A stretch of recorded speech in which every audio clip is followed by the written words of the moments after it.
9.0. Glaciares y glaciaciones. En la actualidad, los glaciares cubren casi el 10% de la superficie terrestre. Sin embargo, en el pasado geológico reciente, los casquetes polares cubrían enormes áreas con hielo de miles de metros de espesor. Muchas regiones todavía tienen la marca de esos glaciares.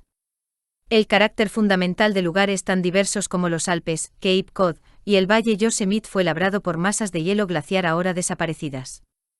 Además, regiones como Long Island, los grandes lagos y los fiordos de Noruega y Alaska deben su existencia a los glaciares. Los glaciares, por supuesto, no son simplemente un fenómeno del pasado geológico. Como veremos, siguen esculpiendo y depositando derrubios en muchas regiones en la actualidad. 9.1. Los glaciares, una parte de dos ciclos básicos. Los glaciares forman parte de dos ciclos fundamentales del sistema Tierra, el ciclo hidrológico y el ciclo de las rocas. Antes hemos aprendido que el agua de la hidrosfera está en un ciclo constante por la atmósfera, la biosfera y la Tierra sólida. Una y otra vez el agua se evapora de los océanos a la atmósfera, precipita sobre la superficie terrestre y fluye por los ríos y bajo la tierra de vuelta al mar. Sin embargo, cuando las precipitaciones caen a grandes altitudes o latitudes elevadas, el agua quizá no pueda abrirse camino inmediatamente hacia el mar. En cambio, puede convertirse en parte de un glaciar. Aunque el hielo se acabará fundiendo, permitiendo así que el agua siga su camino hacia el mar, esta última puede almacenarse en forma de hielo glaciar durante muchos decenios, centenares o incluso miles de años. Durante el tiempo en el que el agua permanece en un glaciar, puede constituir una fuerza erosiva potente. Los procesos erosivos son una parte importante del ciclo de las rocas. Como los ríos y otros procesos erosivos, el hielo en movimiento modifica el paisaje a medida que acumula, transporta y deposita sedimentos. 9.2. Tipos de glaciares. Un glaciar es una gruesa masa de hielo que se origina sobre la superficie terrestre por la acumulación, compactación y recristalización de la nieve. Dado que los glaciares son agentes de erosión, también deben fluir. Aunque se encuentran glaciares en muchas partes actuales del mundo, la mayoría está localizada en zonas remotas. 9.2.1. Glaciares de valle, alpinos. Existen literalmente miles de glaciares relativamente pequeños en zonas montañosas elevadas, donde suelen seguir los valles que en un principio fueron ocupados por corrientes de agua. A diferencia de los ríos que previamente fluyeron por esos valles, los glaciares avanzan con lentitud, quizás solo unos pocos centímetros al día. Debido a su localización, estas masas de hielo en movimiento se denominan glaciares de valle o glaciares alpinos. Cada glaciar es en realidad una corriente de hielo, confinada por paredes rocosas escarpadas, que fluyen valle abajo desde un centro de acumulación cerca de su cabecera. Como los ríos, los glaciares de valle pueden ser largos o cortos, anchos o estrechos, únicos o con afluentes que se bifurcan. En general, la anchura de los glaciares alpinos es pequeña en comparación con sus longitudes. Algunos se extienden tan solo una fracción de kilómetro, mientras que otros continúan durante muchas decenas de kilómetros. La rama occidental del glaciar Hubbard, por ejemplo, transcurre a lo largo de 112 kilómetros de terreno montañoso en Alaska y el territorio Yukón. 9.2.2. Glaciares de casquete. Al contrario que los glaciares de valle, los glaciares de casquete existen en una escala mucho mayor. La poca radiación solar anual total que alcanza los polos, hace que estas regiones sean idóneas para grandes acumulaciones de hielo. Aunque en el pasado han existido muchos glaciares de casquete, solo 2 alcanzan este estatus en la actualidad, figura 1. En la zona del Polo Norte, Groenlandia está cubierta por un glaciar de casquete imponente que ocupa 1,7 millones de kilómetros cuadrados, o alrededor del 80% de esta gran isla. Con un promedio de casi 1.500 metros de espesor, en algunos lugares el hielo se extiende 3.000 metros por encima del sustrato rocoso de la isla. En el dominio del Polo Sur, el enorme glaciar de casquete de la Antártida alcanza un espesor máximo de casi 4.300 metros y abarca un área de más de 13,9 millones de kilómetros cuadrados. Debido a las proporciones de esas enormes estructuras, a menudo se les denomina glaciares continentales de casquete.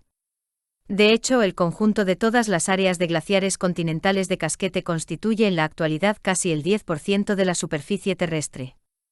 Estas enormes masas fluyen en todas direcciones desde uno o más centros de acumulación de la nieve y ocultan por completo todo, excepto las zonas más elevadas del terreno subyacente. Incluso las fuertes variaciones de la topografía que hay debajo del glaciar suelen aparecer como ondulaciones relativamente suavizadas en la superficie del hielo. Esas diferencias topográficas, sin embargo, afectan al comportamiento de los glaciares de casquete, en especial cerca de sus márgenes, al guiar el flujo en ciertas direcciones y crear zonas de movimiento más rápido y más lento. A lo largo de porciones de la costa antártica, el hielo glaciar fluye al interior de las bahías, creando las denominadas plataformas glaciares. Son masas grandes, relativamente planas, de hielo flotante que se extienden mar adentro desde la costa, pero permanecen ligadas a la tierra por uno o más lados. Las plataformas son más gruesas en los lados situados tierra adentro y se adelgazan hacia el mar. Están sostenidas por el hielo del glaciar de casquete adyacente, además de ser alimentadas por la nieve y la congelación del agua del mar en sus bases. Las plataformas glaciares de la Antártida se extienden a lo largo de casi 1,4 millones de kilómetros cuadrados. Las plataformas glaciares Ross y Filchner son las mayores. La plataforma glaciar Ross abarca ella sola un área de un tamaño próximo al de Texas, figura 1. En los últimos años, el control por satélite ha mostrado que algunas plataformas glaciares se están separando. En el recuadro 1 se analiza este tema. 923. Otros tipos de glaciares. Además de los glaciares de valle y glaciares de casquete, se han identificado también otros tipos de glaciares. Cubren algunas tierras elevadas y algunas mesetas con masas de hielo glaciar, denominadas glaciares de meseta. Como las plataformas glaciares, los glaciares de meseta entierran por completo el paisaje subyacente, pero son mucho más pequeños que las estructuras de escala continental. Los glaciares de meseta aparecen en muchos lugares, entre ellos Islandia y algunas de las grandes islas del Océano Ártico, figura 2. A menudo los casquetes polares y los glaciares de casquete alimentan a glaciares de desbordamiento. Estas lenguas de hielo fluyen valle abajo, extendiéndose hacia fuera de los márgenes de esas masas de hielo más grandes. Las lenguas son esencialmente glaciares de valle que se producen por el movimiento del hielo desde un casquete polar o un glaciar de casquete a través de terreno montañoso, hasta el mar. Cuando encuentran el mar, algunos glaciares de desbordamiento se expanden como plataformas glaciares flotantes. A menudo se producen muchos icebergs. Los glaciares de piedemonte ocupan tierras bajas amplias en las bases de montañas escarpadas y se forman cuando uno o más glaciares alpinos surgen de las paredes de confinamiento de los valles de montaña. En este caso, el hielo que avanza se expande formando una amplia cobertura de hielo. El tamaño de los glaciares de piedemonte varía mucho. Entre los mayores se encuentra el glaciar Malaspina situado a lo largo de la costa del sur de Alaska. Abarca más de 5.000 kilómetros cuadrados de la llanura costera plana situada al pie de la elevada cordillera San Elías, figura 3. 924.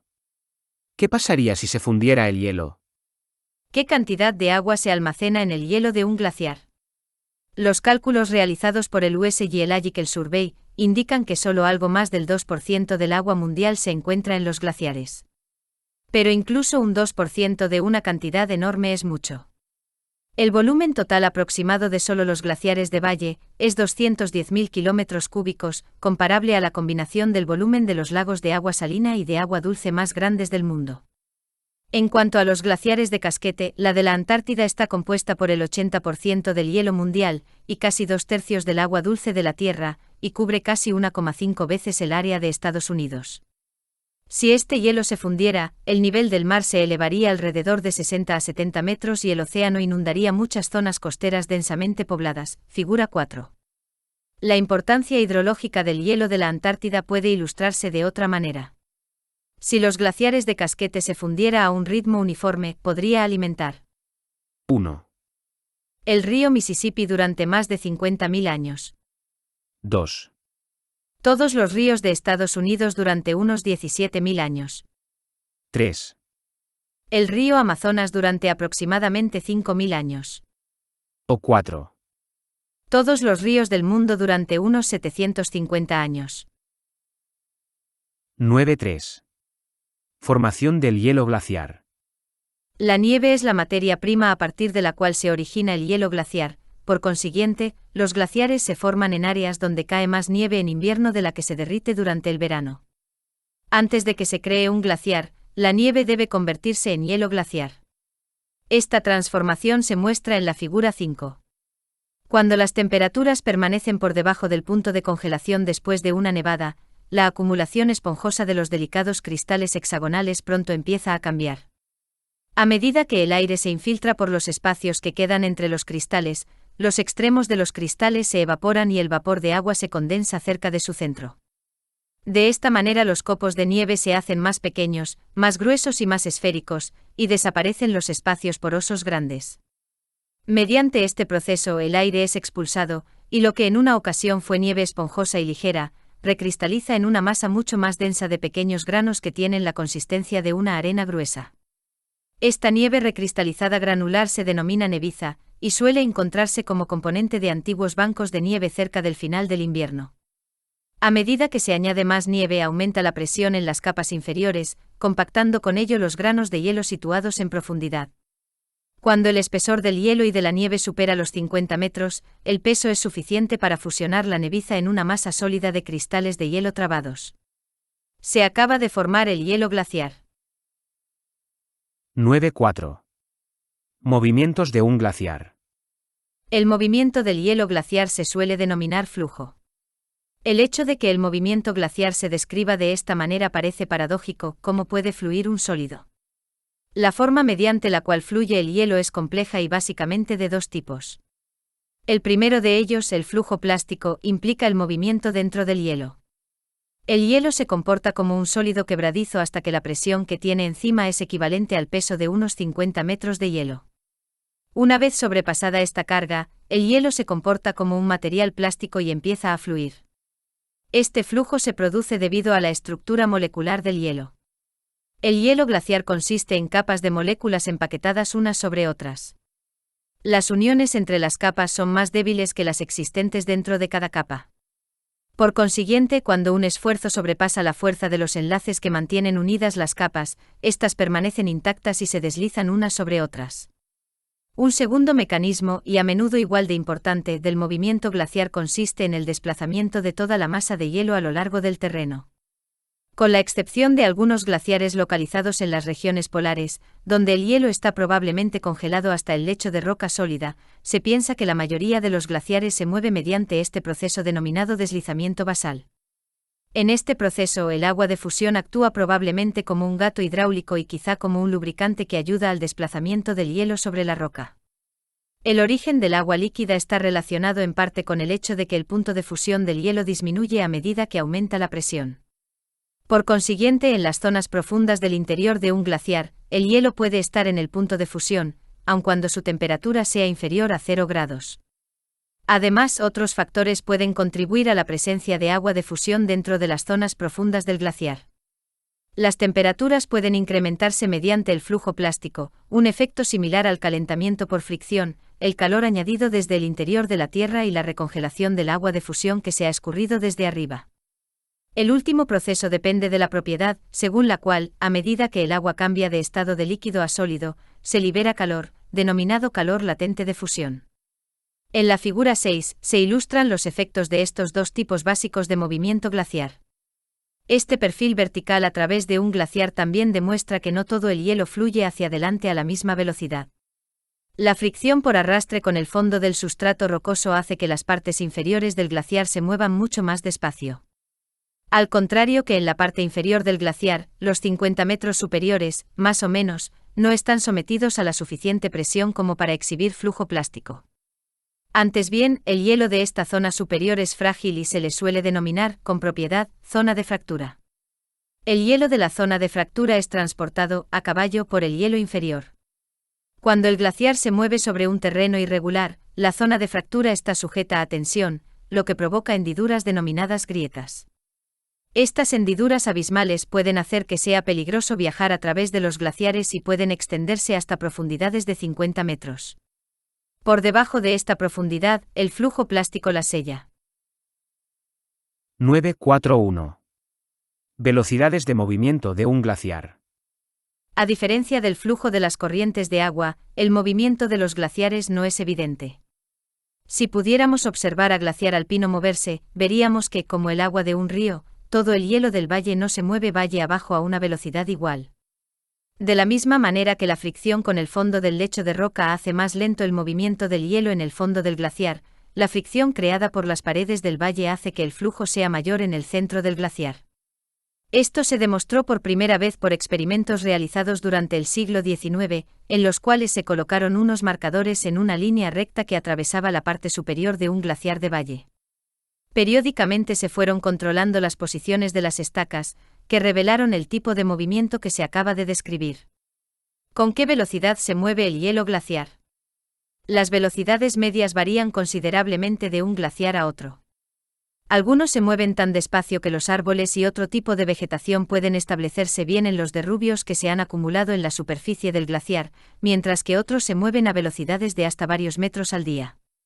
Por ejemplo, el glaciar Baird, un glaciar de desbordamiento de la Antártida que fue estudiado durante 10 años utilizando imágenes de satélite, se movía a una velocidad de 750 a 800 metros al año, unos 2 metros al día. Otros glaciares del estudio avanzaban a una cuarta parte de esa velocidad. El avance de algunos glaciares se caracteriza por periodos de movimientos extremadamente rápidos denominados oleadas. Los glaciares que exhiben dicho movimiento pueden fluir de una manera aparentemente normal y luego acelerar durante un tiempo relativamente corto antes de volver de nuevo a la velocidad normal. Las velocidades de flujo durante las oleadas son de hasta 100 veces la velocidad normal. Las pruebas indican que muchos glaciares pueden ser de este tipo. Todavía no está claro si el mecanismo que provoca estos movimientos rápidos es el mismo para todos los glaciares de tipo oleada. Sin embargo, los investigadores que estudiaron el glaciar Verigatid, que aparece en la figura 7, han determinado que las oleadas de esta masa glaciar toman la forma de un aumento rápido del deslizamiento basal, causado por aumentos de la presión del agua por debajo del hielo. El incremento de la presión del agua en la base del glaciar actúa para reducir la fricción entre el lecho de roca subyacente y el hielo en movimiento. El aumento de la presión, a su vez, está relacionada con los cambios en el sistema de pasajes que conducen el agua a lo largo del lecho del glaciar y la liberan como un desagüe al final. 942. Balance de un glaciar. La nieve es la materia prima a partir de la cual se origina el hielo glaciar. Por consiguiente, los glaciares se forman en áreas donde cae más nieve en invierno de la que se derrite durante el verano. Los glaciares están constantemente ganando y perdiendo hielo. La acumulación de la nieve y la formación de hielo se producen en la zona de acumulación. Sus límites externos se definen como el límite de las nieves perpetuas. La altitud del límite de las nieves perpetuas varía mucho. En las regiones polares puede estar al nivel del mar, mientras que en las áreas tropicales, los límites de nieves perpetuas existen solo en áreas montañosas elevadas, a menudo a altitudes que superan los 4.500 metros. Por encima del límite de las nieves perpetuas, en la zona de acumulación, la adición de nieve aumenta el espesor del glaciar y propicia su movimiento. Más allá del límite de las nieves perpetuas se encuentra la zona de ablación. En esta zona se produce una pérdida neta del glaciar, ya que se derrite toda la nieve del invierno anterior, así como algo del hielo glaciar, figura 8. Además de la fusión, los glaciares también se desgastan cuando se rompen grandes fragmentos de hielo del frente del glaciar en un proceso denominado desmembramiento. El desmembramiento glaciar crea icebergs en lugares donde el glaciar ha alcanzado el mar o un lago. Ya que los icebergs son ligeramente menos densos que el agua de mar, flotan muy hundidos en el agua, con más del 80% de su masa sumergida. A lo largo de los márgenes de los glaciares de plataforma de la Antártida, el desmembramiento glaciar es la principal manera por medio de la cual esas masas pierden hielo. Los icebergs relativamente planos producidos aquí, pueden tener un diámetro de varios kilómetros y un espesor de 600 metros. Por comparación, miles de icebergs de forma irregular son producidos por los glaciares de desbordamiento que fluyen desde los márgenes del glaciar de Casquete de Groenlandia. Muchos derivan hacia el sur y se abren camino hacia el Atlántico Norte, donde pueden constituir graves peligros para la navegación. Que el frente de un glaciar avance, retroceda o permanezca estacionario depende del balance del glaciar. El balance glaciar es el equilibrio o desequilibrio entre la acumulación en el extremo superior del glaciar y la pérdida en el extremo inferior. Esta pérdida se denomina ablación. Si la acumulación de hielo supera la ablación, el frente glaciar avanza hasta que los dos factores se equilibran. Cuando esto ocurre, el final del glaciar permanece estacionario. Si una tendencia al calentamiento aumenta la ablación o si una reducción de las nevadas disminuye la acumulación, o ambas cosas, el frente de hielo retrocederá. A medida que el final del glaciar se retrae, disminuye la extensión de la zona de desgaste. Por consiguiente, con el tiempo se alcanzará un nuevo equilibrio entre acumulación y desgaste, y el frente de hielo volverá a ser estacionario. Ya esté avanzando, retrocediendo o en estado estacionario el margen de un glaciar, el hielo dentro del glaciar sigue fluyendo hacia adelante. En el caso de un glaciar en recesión, el hielo todavía fluye hacia adelante, pero no con suficiente rapidez como para contrarrestar la ablación. Esta cuestión se ilustra bien en la figura 1b. Mientras la línea de estacas colocadas en el glaciar Rhone siguió moviéndose valle abajo, el final del glaciar iba retrocediendo lentamente valle arriba. 9.5. Erosión glaciar. Los glaciares son capaces de una gran erosión. Para cualquiera que haya observado el final de un glaciar alpino, las pruebas de su fuerza erosiva son claras. Se puede ser testigo de primera mano de la liberación de material rocoso de varios tamaños, por el hielo, cuando se funde. Todos los signos llevan a la conclusión de que el hielo ha arañado, restregado y roto la roca del fondo y las paredes del valle, y las ha transportado valle abajo. De hecho, como medio de transporte de sedimentos, el hielo no tiene parangón. Una vez que un derrubio rocoso es recogido por el glaciar, la enorme competencia del hielo no permitirá que los derrubios se sedimenten como la carga transportada por una corriente de agua o por el viento. Por consiguiente, los glaciares pueden transportar enormes bloques que ningún otro agente erosivo podría posiblemente mover. Aunque los glaciares actuales son de importancia limitada como agentes erosivos, muchos paisajes que fueron modificados por los glaciares que dominaban el planeta durante el período glacial más reciente, reflejan todavía un elevado grado de trabajo del hielo. Los glaciares erosionan el terreno fundamentalmente de dos maneras, arranque y abrasión. En primer lugar, a medida que un glaciar fluye sobre una superficie fracturada del lecho de roca, ablanda y levanta bloques de roca y los incorpora al hielo. Este proceso, conocido como arranque, se produce cuando el agua de fusión penetra en las grietas y las diaclasas del lecho de roca del fondo del glaciar y se congela. Conforme el agua se expande, actúa como una enorme palanca que suelta la roca levantándola. De esta manera, sedimentos de todos los tamaños entran a formar parte de la carga del glaciar. El segundo proceso erosivo importante es la abrasión. A medida que el hielo y su carga de fragmentos rocosos se deslizan sobre el lecho de roca, funcionan como papel de lija que alisa y pule la superficie situada debajo. La roca pulverizada producida por la molienda glaciar se denomina con propiedad harina de roca. Se puede producir tanta harina de roca que las corrientes de agua de fusión que fluyen fuera de un glaciar a menudo tienen el aspecto grisáceo de la leche desnatada, y ofrecen pruebas visibles del poder de molienda del hielo. Cuando el hielo del fondo de un glaciar contiene grandes fragmentos de roca, pueden incluso excavarse arañazos y surcos en el lecho de roca denominados estrías glaciares. Esos surcos lineales proporcionan pistas sobre la dirección del flujo de hielo. Cartografiando las estrías a lo largo de grandes áreas, pueden a menudo reconstruirse los modelos de flujo glaciar. Por otro lado, no toda la acción abrasiva produce estrías. El hielo y su carga de partículas más finas también pueden llegar a pulir mucho las superficies rocosas sobre las cuales se desplaza el glaciar. Las grandes superficies de granito suavemente pulido del Parque Nacional Yosemite proporcionan un ejemplo excelente. Como ocurre con otros agentes de erosión, la velocidad de erosión de un glaciar es muy variable. Esta erosión diferencial llevada a cabo por el hielo está muy controlada por 4 factores. 1. Velocidad de movimiento del glaciar. 2. Espesor del hielo. 3. Forma, abundancia y dureza de los fragmentos de roca contenidos en el hielo en la base del glaciar. Y 4.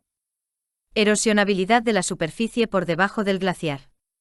Variaciones en uno o en todos esos factores de un momento a otro o de un lugar a otro significan que los rasgos, efectos y grado de modificación del paisaje en las regiones glaciares pueden variar enormemente. 9.6. Formas creadas por la erosión glaciar. Los efectos erosivos de los glaciares de valle y de los glaciares de casquete son bastante diferentes. Es probable que un visitante a una región montañosa llena de glaciares vea una topografía afilada y angulosa. La razón es que a medida que los glaciares alpinos se desplazan valle abajo, tiendan a acentuar las irregularidades del paisaje montañoso creando paredes más escarpadas y haciendo incluso más dentados los marcados picos. Por el contrario, los glaciares de casquete continental generalmente pasan por encima del terreno y por tanto suavizan, más que acentúan, las irregularidades que encuentran. Aunque la potencia erosiva de los glaciares de casquete es enorme, las formas esculpidas por esas enormes masas de hielo no suelen inspirar la misma admiración y temor reverente que los rasgos erosivos creados por los glaciares de valle. Gran parte del escarpado escenario montañoso tan celebrado por su majestuosa belleza es el producto de la erosión de los glaciares alpinos. En la figura 9 se muestra un área montañosa antes, durante y después de una glaciación. 961. Valles glaciares. Una excursión por un valle glaciar revela una serie de rasgos notables creados por el hielo. El valle en sí mismo es a menudo una visión extraordinaria. A diferencia de las corrientes de agua, que crean sus propios valles, los glaciares toman el camino de menor resistencia siguiendo el curso de los valles de corriente existentes. Antes de la glaciación, los valles de montaña son característicamente estrechos y en forma de V, porque las corrientes de agua están muy por encima del nivel de base, y por consiguiente, están ejerciendo erosión en la vertical. Sin embargo, durante la glaciación esos valles estrechos experimentan una transformación conforme el glaciar los ensancha y profundiza, creando un valle glaciar en forma de U, figura 9 y figura 10. Además de producir un valle más ancho y más profundo, el glaciar también endereza el valle. A medida que el hielo fluye alrededor de las pronunciadas curvas, su gran fuerza erosiva elimina los espolones de tierra que se extienden en el valle. Los resultados de esta actividad son acantilados de forma triangular denominados espolones truncados, figura 9. La intensidad de la erosión glaciar depende en parte del espesor del hielo. Por consiguiente, muchos glaciares profundizan sus valles más de lo que lo hacen sus afluentes más pequeños. Por tanto, cuando los glaciares acaban retrocediendo, los valles de los glaciares afluentes quedan por encima de la depresión glaciar principal, y se denominan valles colgados, figura 9. Los ríos que fluyen a través de valles colgados pueden producir cascadas espectaculares, como las del Parque Nacional Yosemite, figura 9. Mientras ascienden por un valle glaciar, los excursionistas pueden pasar por una serie de depresiones de lecho de roca en el suelo del valle que fueron creadas probablemente por arranque y luego pulidas por la fuerza abrasiva del hielo. Si esas depresiones se llenan de agua, se denominan lagos en Rosario, figura 10. En la cabecera de un valle glaciar hay una estructura muy característica y a menudo imponente denominada circo. Estas depresiones en forma de tazón tienen paredes escarpadas en 3 lados, pero están abiertas por el lado que desciende al valle. El circo es el punto focal de crecimiento del glaciar, porque es la zona de acumulación de nieve y de formación de hielo. Los circos empiezan como irregularidades en el lado de la montaña que luego van siendo aumentadas de tamaño por el acuñamiento de hielo y el arranque producido en los lados y en el fondo del glaciar. Después de la desaparición del glaciar, la cuenca del circo suele ser ocupada por un pequeño lago de montaña denominado Tarn, figura 9. A veces, cuando hay 2 glaciares en los lados opuestos de una divisoria, que se alejan uno del otro, la cresta divisoria que queda entre sus circos va siendo eliminada, a medida que el arranque y la acción del hielo aumentan el tamaño de cada uno de ellos. Cuando esto ocurre, las 2 depresiones glaciares llegan a cruzarse, creando una garganta o paso de un valle al otro. A esta estructura se la denomina puerto de montaña. Algunos pasos de montaña importantes y bien conocidos son, el paso de San Gotardo en los Alpes suizos, el de Tioga en Sierra Nevada, California, y el de Beced en las Rocosas, Colorado. Antes de dejar el tema de los valles glaciares y sus rasgos asociados, deben comentarse unas estructuras bastante bien conocidas, los fiordos. Los fiordos son ensenadas profundas, a menudo espectaculares, de laderas escarpadas, presentes en zonas de latitudes altas, donde las montañas están al lado del océano. Se trata de valles glaciares inundados que quedaron sumergidos cuando el hielo abandonaba el valle y el nivel del mar se elevó después del período glacial cuaternario. Las profundidades de los fiordos pueden superar los 1000 metros. Sin embargo, las grandes profundidades de estos valles inundados se explican solo parcialmente por la elevación postglaciar del nivel del mar. A diferencia de la situación que gobierna el trabajo erosivo descendente de los ríos, el nivel del mar no actúa como un nivel de base para los glaciares. Por consiguiente, los glaciares son capaces de erosionar sus lechos bastante por debajo de la superficie del mar. Por ejemplo, un glaciar de 300 metros de espesor puede excavar el fondo de su valle más de 250 metros por debajo del nivel del mar antes de que cese la erosión descendente y el hielo empiece a flotar. Noruega, Columbia Británica, Groenlandia, Nueva Zelanda, Chile y Alaska tienen líneas de costa caracterizadas por fiordos. 962. Aristas y horns. Una visita a los Alpes y a las rocosas del norte, o a muchos otros paisajes montañosos extraordinarios, esculpidos por los glaciares de valle, revelan no solo valles glaciares, circos, lagos en Rosario y los otros rasgos relacionados que acabamos de comentar. También es probable que muestren crestas sinuosas de bordes agudos denominados aristas y picos piramidales agudos denominados horns, que se proyectan por encima de los alrededores. Los dos rasgos pueden originarse a partir del mismo proceso básico, el aumento de tamaño de los circos producido por arranque y por la acción del hielo, figura 9. En el caso de las cúspides rocosas denominadas horns, los responsables son grupos de circos situados alrededor de una sola montaña elevada. A medida que los circos aumentan de tamaño y convergen, se produce un horn aislado. El ejemplo más famoso es el Matterhorn de los Alpes suizos, figura 9. Las aristas pueden formarse de una manera similar, a excepción de que los circos no se agrupan alrededor de un punto, sino que existen a los lados opuestos de una divisoria. A medida que crecen los circos, la divisoria que los separa se reduce a una estrecha partición en forma de filo de cuchillo. Una arista, sin embargo, también puede formarse de otra manera. En el caso de que dos glaciares ocupen valles paralelos, puede formarse una arista cuando la divisoria que separa las lenguas de hielo en movimiento se va estrechando progresivamente a medida que los glaciares pulen y ensanchan sus valles adyacentes. 963. Rocas aborregadas. En muchos paisajes glaciares, pero con más frecuencia allí donde los glaciares continentales de casquete han modificado el terreno, el hielo esculpe pequeñas colinas orientadas aerodinámicamente a partir de protuberancias del lecho de roca. Una protuberancia asimétrica del lecho de roca de este tipo se denomina roca aborregada. Las rocas aborregadas se forman cuando la abrasión glaciar alisa la suave pendiente que está enfrente del hielo glaciar que se aproxima y el arranque aumenta la inclinación del lado opuesto a medida que el hielo pasa por encima de la protuberancia, figura 11. Las rocas aborregadas indican la dirección del flujo glaciar, porque la pendiente más suave se encuentra generalmente en el lado desde el cual avanzó el hielo. 9.7. Depósitos glaciares. Los glaciares recogen y transportan una enorme carga de derrubios a medida que avanzan lentamente a través del terreno. Por fin, esos materiales se depositan cuando se funde el hielo. En las regiones donde se deposita, el sedimento glaciar puede desempeñar un papel verdaderamente significativo en la formación del paisaje físico. Por ejemplo, muchas áreas durante el reciente periodo glacial estuvieron cubiertas por los glaciares continentales, siendo raro que el sustrato rocoso quede expuesto, porque el terreno está completamente cubierto por depósitos glaciares cuyo espesor es de decenas o incluso centenares de metros.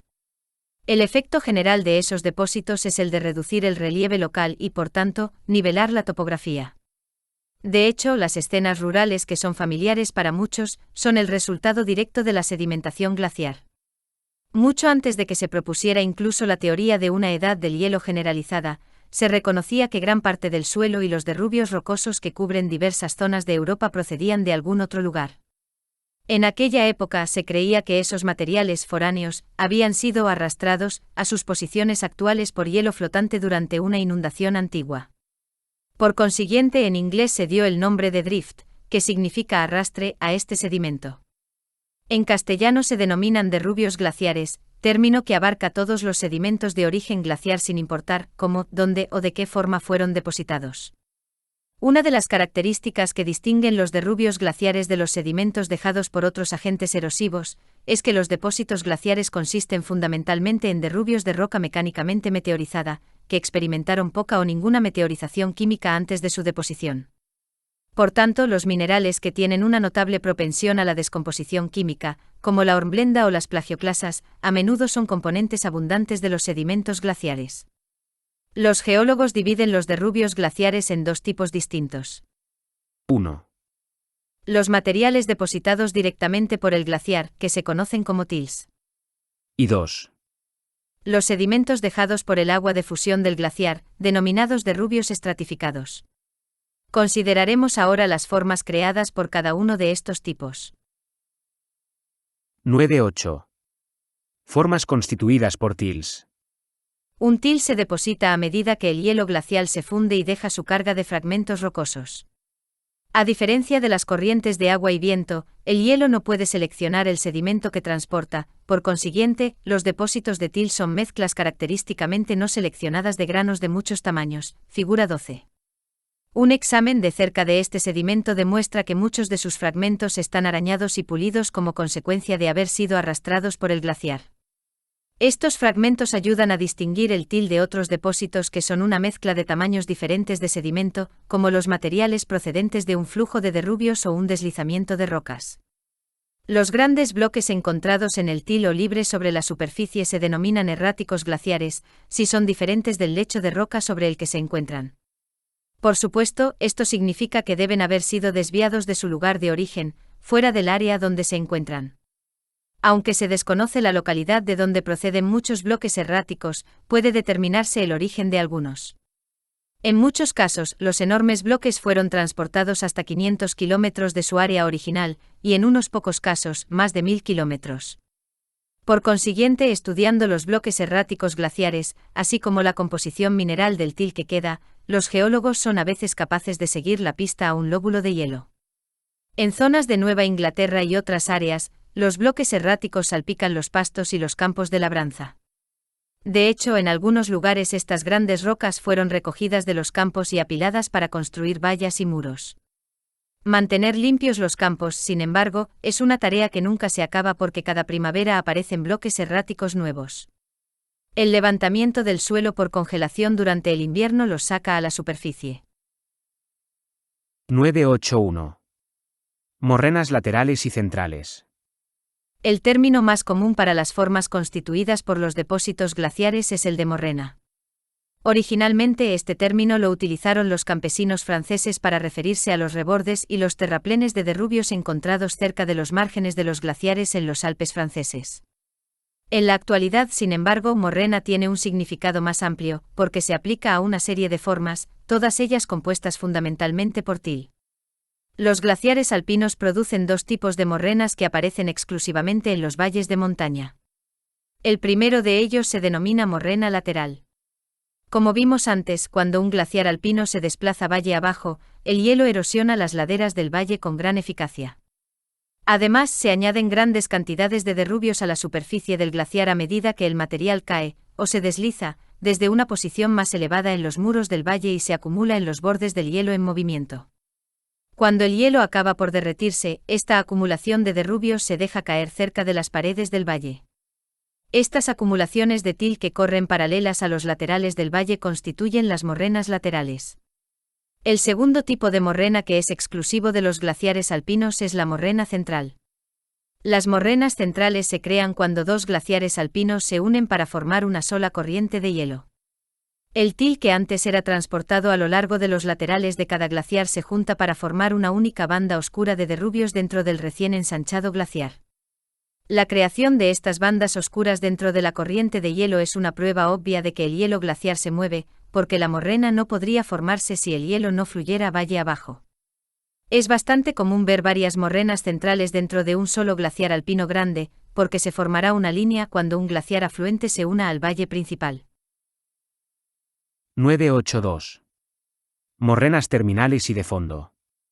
Una morrena terminal es un montículo de til que se forma al final de un glaciar. Estas formas relativamente comunes se depositan cuando se alcanza el estado de equilibrio entre la ablación y la acumulación de hielo. Es decir, la morrena terminal se forma cuando el hielo se está fundiendo y evaporando cerca del extremo del glaciar a una velocidad igual a la del avance del glaciar desde su área de alimentación. Aunque el extremo del glaciar es ahora estacionario, el hielo continúa fluyendo hacia adelante, liberando un suministro continuo de sedimento, de la misma manera que una cinta transportadora libera los productos al final de una línea de producción. A medida que el hielo se funde, el til se deposita y la morrena terminal crece. Cuanto más tiempo permanezca estable el frente de hielo, mayor tamaño adquirirá el montículo de til. Por fin, llegará el momento en que la ablación supere la alimentación. En este punto el frente del glaciar empieza a retroceder en la dirección desde la cual avanzaba en un principio. Sin embargo, a medida que el frente de hielo retrocede, la acción de la cinta transportadora del glaciar continúa proporcionando suministros frescos de sedimento al extremo del glaciar. De esta manera se deposita una gran cantidad de til a medida que el hielo se funde, creando una llanura ondulante de roca diseminada. Esta capa de til suavemente ondulada, depositada conforme retrocede el frente de hielo, se denomina morrena de fondo.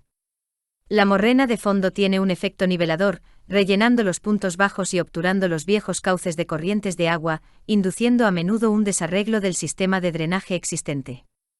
En áreas donde esta capa de til está todavía relativamente fresca, como en el norte de la región de los Grandes Lagos, son bastante comunes terrenos pantanosos poco drenados. Periódicamente el glaciar retrocederá hasta un punto donde la ablación y la alimentación se equilibrarán una vez más. Cuando esto ocurra, el frente de hielo se estabilizará y se formará una nueva morrena terminal. El modelo de formación de morrenas terminales y de deposición de morrenas de fondo puede repetirse muchas veces, antes de que el glaciar se haya desvanecido por completo. Dicho modelo se ilustra en la figura 13. Debe señalarse que la morrena terminal más exterior marca el límite de avance del glaciar. Las morrenas terminales que se depositaron durante las estabilizaciones ocasionales del frente de hielo durante los retrocesos se denominan morrenas de retroceso. Obsérvese que las morrenas terminales y las morrenas de retroceso son esencialmente iguales, la única diferencia entre ellas es su posición relativa. Las morrenas terminales depositadas durante la mayor etapa de glaciación del período glacial más reciente son estructuras prominentes en muchas partes del medio oeste y del noroeste norteamericano. En Wisconsin, el terreno montañoso y boscoso de la morrena Kettle, cerca de Milwaukee, es un ejemplo particularmente pintoresco. Un ejemplo bien conocido del noroeste es Long Island. Esta tira de sedimento glaciar que se extiende en dirección noreste desde la ciudad de Nueva York, forma parte de un complejo de morrenas terminales que se prolonga desde el este de Pensilvania hasta Cape Cod, Massachusetts, figura 14. Las morrenas terminales que constituyen Long Island representan materiales que fueron depositados por un glaciar de casquete continental en las aguas relativamente someras de la costa, y que se acumularon muchos metros por encima del nivel del mar. Long Island Sound, el estrecho cuerpo de agua que separa la isla de tierra firme, no acumuló la misma cantidad de depósitos glaciares y, por consiguiente, se inundó durante la elevación del mar que siguió al período glacial. En la figura 15 se representa un área hipotética durante la glaciación, y el ulterior retroceso de las plataformas glaciares. Se muestran las morrenas descritas en esta sección, así como las estructuras deposicionales tratadas en las secciones siguientes. En esta figura se reproducen las estructuras del paisaje parecidas a las que encontraríamos al viajar por la parte superior del oeste medio o Nueva Inglaterra. A medida que lea las siguientes secciones que tratan otros depósitos glaciares, será remitido a esta figura varias veces. 983. Drumlins. Las morrenas no son las únicas formas depositadas por los glaciares. En determinadas áreas que estuvieron en alguna ocasión cubiertas por glaciares continentales de casquete existe una variedad especial de paisaje glacial caracterizado por colinas lisas, alargadas y paralelas denominadas drumlins, figura 15. Por supuesto, uno de los drumlins mejor conocidos es el Bunker Hill de Boston. Un examen del Bunker Hill u otros drumlins menos famosos revelaría que los drumlins son colinas asimétricas de perfil aerodinámico, compuestas fundamentalmente por til. Su altura oscila entre 15 y 50 metros y pueden llegar a medir 1 kilómetro de longitud. El lado empinado de la colina mira en la dirección desde la cual avanzó el hielo, mientras que la pendiente más larga y suave sigue la misma dirección de movimiento del hielo. Los drumlins no se encuentran como formas aisladas, muy al contrario, aparecen en grupos denominados campos de drumlins, figura 16. Uno de esos grupos al oeste de Rochester, Nueva York, se calcula que contiene unos 10.000 drumlins. Aunque la formación de los drumlins no se conoce del todo, su forma aerodinámica indica que fueron modelados en la zona de flujo plástico, dentro de un glaciar activo. Se cree que muchos drumlins se originan cuando los glaciares avanzan sobre derrubios glaciares previamente depositados, remodelando el material. 9.9. Formas constituidas por derrubios glaciares estratificados. Como su nombre indica, los derrubios glaciares estratificados están seleccionados de acuerdo con el peso y el tamaño de los granos. Dado que el hielo no es capaz de esta actividad de selección, esos materiales no son depositados directamente por el glaciar, como ocurre con los tils. En cambio, reflejan la acción de selección del agua de fusión del glaciar. Las acumulaciones de derrubios glaciares estratificados suelen estar constituidos fundamentalmente de arena y grava, es decir, material de carga de fondo, porque la harina de roca más fina permanece suspendida y, por consiguiente, es normalmente transportada bastante más allá del glaciar por las corrientes de agua de fusión. 991. Llanuras aluviales y trenes de valle. Al mismo tiempo que se forma una morrena terminal, el agua del glaciar que se funde cae en cascada por encima del til, arrastrando algo de este último hacia afuera por delante de la cresta en crecimiento de derrubios no seleccionados. El agua de fusión surge generalmente del hielo en corrientes de movimiento rápido que a menudo son obstruidas por material suspendido y que transportan además una sustancial carga de fondo. A medida que el agua abandona el glaciar, se desplaza sobre la superficie relativamente plana del frente del glaciar y pierde rápidamente velocidad. Por consiguiente, mucha de su carga de fondo se deja caer, y el agua de fusión empieza a entretejer un modelo complejo de canales anastomosados, figura 15. De esta manera, se crea una amplia superficie en forma de rampa, compuesta por derrubios glaciares estratificados, adyacente al borde corriente abajo de la mayoría de las morrenas terminales. Cuando esta estructura se forma en asociación con un glaciar de casquete, se denomina llanura aluvial, y cuando está fundamentalmente confinada a un valle de montaña, se la suele denominar tren de valle. Las llanuras de aluvión y los trenes de valle suelen estar salpicados de cuencas conocidas como kettles, figura 15. Las depresiones glaciares se producen también en depósitos de til. Se forman cuando bloques de hielo estancado resultan completa o parcialmente enterrados en el derrubio glaciar y acaban por derretirse, dejando hoyos en el sedimento glaciar. Aunque la mayoría de las depresiones glaciares no superan los 2 kilómetros de diámetro, en Minnesota hay algunas cuyo diámetro es superior a los 10 kilómetros. De igual manera, la profundidad normal de la mayoría de las depresiones glaciares es inferior a 10 metros, aunque las dimensiones verticales de algunas se aproximan a los 50 metros. En muchos casos, el agua acaba rellenando la depresión y forma un lago o una laguna. 992. Depósitos en contacto con el hielo. Cuando el final de un glaciar que se está derritiendo se encoge hasta un punto crítico, el flujo se detiene prácticamente y el hielo se estanca. El agua de fusión que fluye por encima, en el interior y en la base del hielo inmóvil deja depósitos de derrubios estratificados. Entonces, a medida que el hielo sustentador se va derritiendo, se va dejando atrás sedimento estratificado en forma de colinas, terrazas y cúmulos. Dichas acumulaciones se denominan colectivamente depósitos en contacto con el hielo y se clasifican en función de su forma. Cuando el derrubio estratificado en contacto con el hielo tiene la forma de una colina de laderas empinadas o montículos, se denomina kame, figura 15. Algunos kames representan cuerpos de sedimento depositados por el agua de fusión en aperturas del interior del hielo o en depresiones de su superficie. Otros se originan cuando se van formando deltas o abanicos hacia el exterior del hielo por las corrientes de agua de fusión. Por último, cuando el hielo estancado se funde, las diversas acumulaciones de sedimento se unen para formar montículos aislados e irregulares. Cuando el hielo glaciar ocupa un valle, pueden formarse terrazas de kame a lo largo de los lados del valle. Estas estructuras suelen ser masas estrechas de derrubios estratificados depositados entre el glaciar y la ladera del valle por corrientes que dejan los derrubios a lo largo de los márgenes de la masa de hielo que se va encogiendo. Un tercer tipo de depósito en contacto con el hielo es una cresta larga, estrecha y sinuosa, compuesta fundamentalmente por arena y grava. Algunos tienen una altura superior a los 100 metros y longitudes que superan los 100 kilómetros. Las dimensiones de muchos otros son bastante menos espectaculares. Conocidas como eskers, estas crestas son depositadas por ríos de agua de fusión que fluyen dentro, encima y debajo de una masa de hielo glaciar estancada inmóvil, figura 15. Los torrentes de agua de fusión transportan sedimentos de muchos tamaños en los canales con riberas de hielo, pero solo el material más grueso puede depositarse por la corriente turbulenta. 910. La teoría glaciar y el período glacial cuaternario. En las páginas precedentes mencionamos el período glacial, una época en la que los glaciares de casquete y los glaciares alpinos eran mucho más extensos que en la actualidad.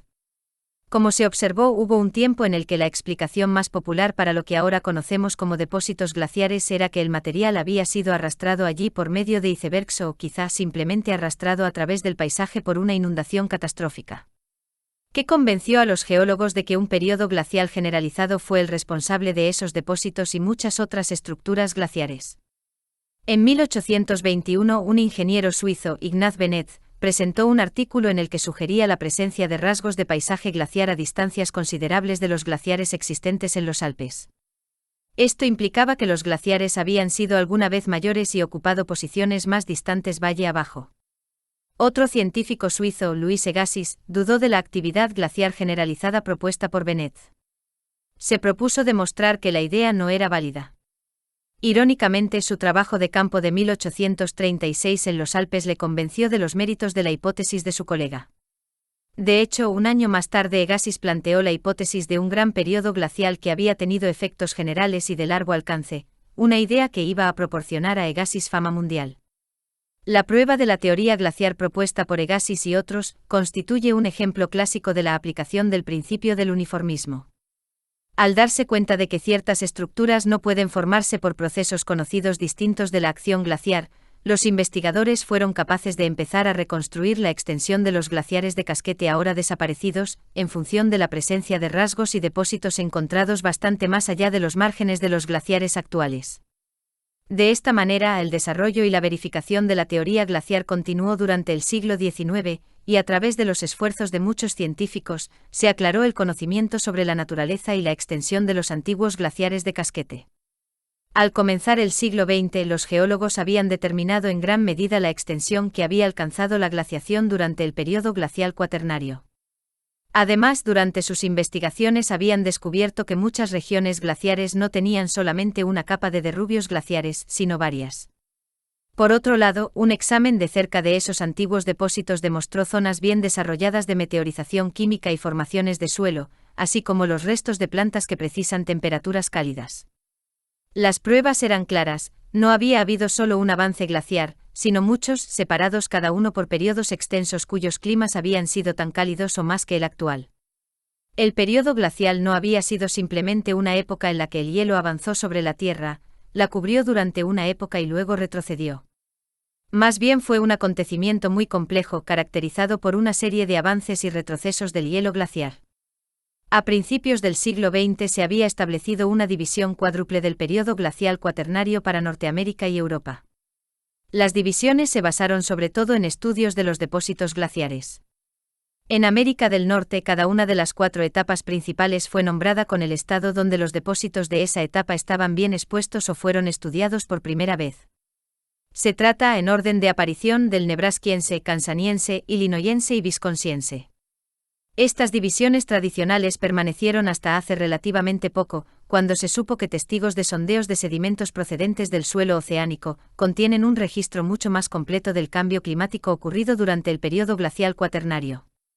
A diferencia del registro glaciar de la Tierra, que está interrumpido por muchas discontinuidades estratigráficas, los sedimentos del suelo oceánico proporcionan un registro ininterrumpido de los ciclos climáticos durante este período.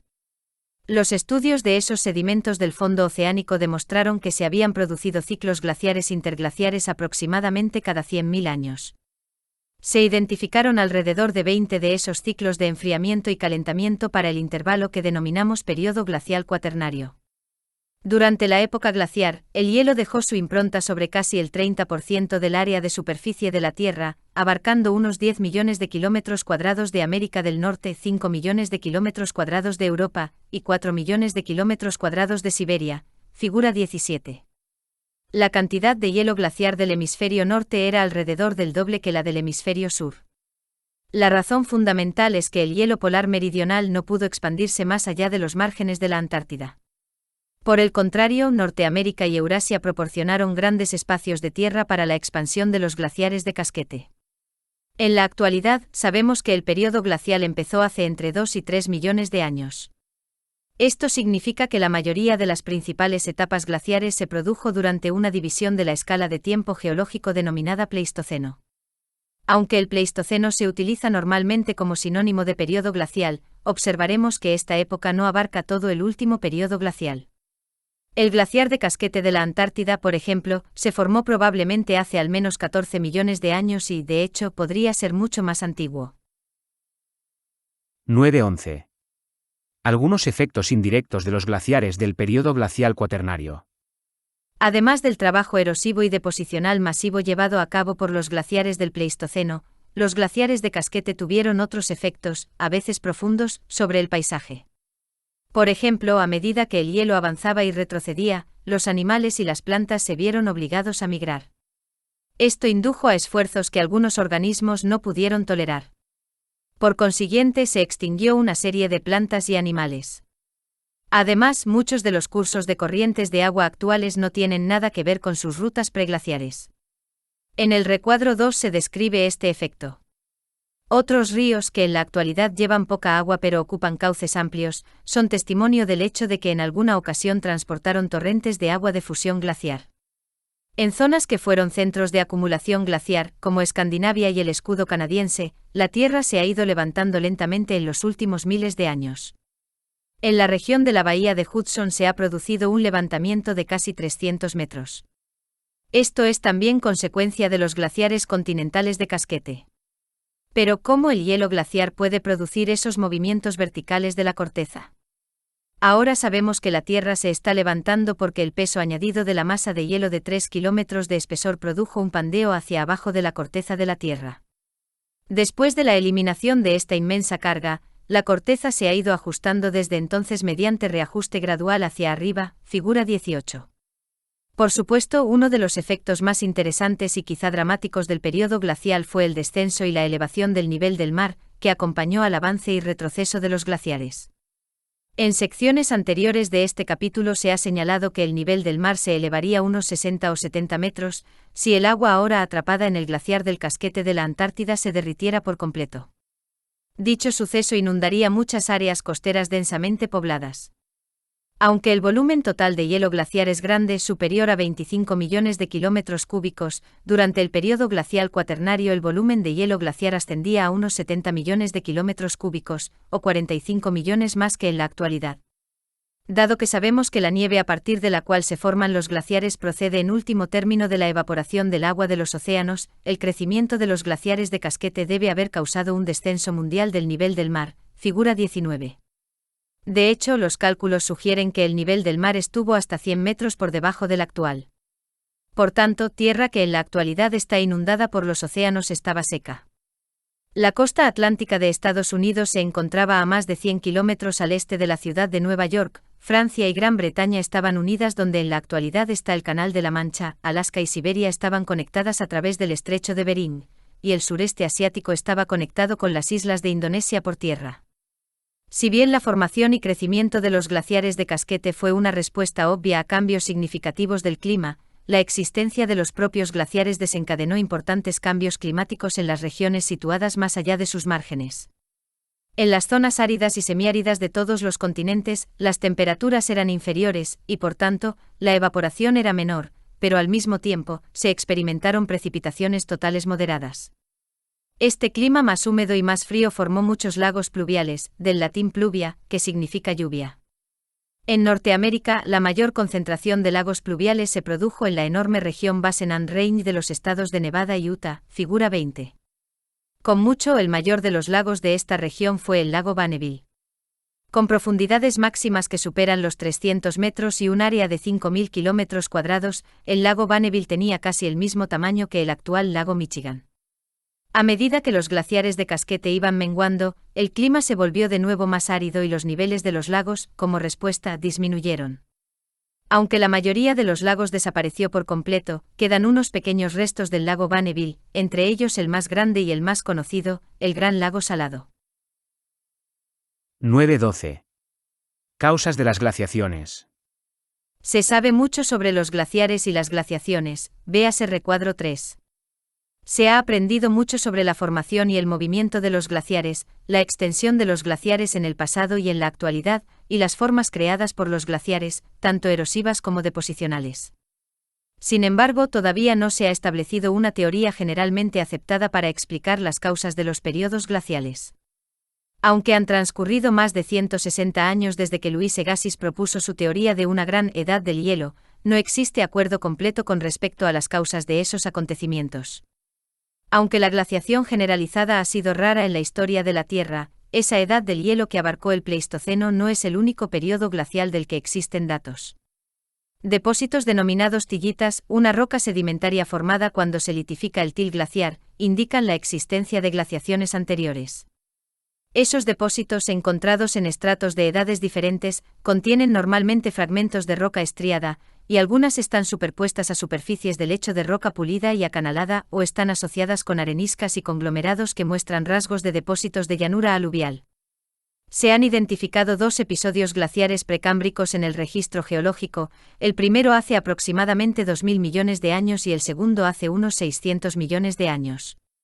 También en rocas del Paleozoico tardío, que tienen una antigüedad de unos 250 millones de años y que existen en varias masas continentales, se encontró un registro bien documentado de una época glacial anterior. Cualquier teoría que intente explicar las causas de las épocas glaciales debe responder satisfactoriamente a 2 preguntas básicas. 1. ¿Qué causa el comienzo de las condiciones glaciares? Para que se formen glaciares continentales de casquete, la temperatura media debe haber sido algo inferior a la actual y quizá sustancialmente inferior a la reinante durante gran parte del tiempo geológico. Por tanto, una teoría satisfactoria tendría que explicar el enfriamiento que condujo finalmente a las condiciones glaciares. 2. ¿Qué causó la alternancia de etapas glaciales e interglaciales que han sido documentadas para el Pleistoceno? La primera pregunta se enfrenta a las tendencias a largo plazo de la temperatura en una escala de millones de años, pero esta segunda cuestión se refiere a cambios a un plazo mucho más corto. Aunque la literatura científica contiene una gran cantidad de hipótesis relativas a las posibles causas de los periodos glaciales, discutiremos solo unas pocas ideas principales que resumen el pensamiento actual.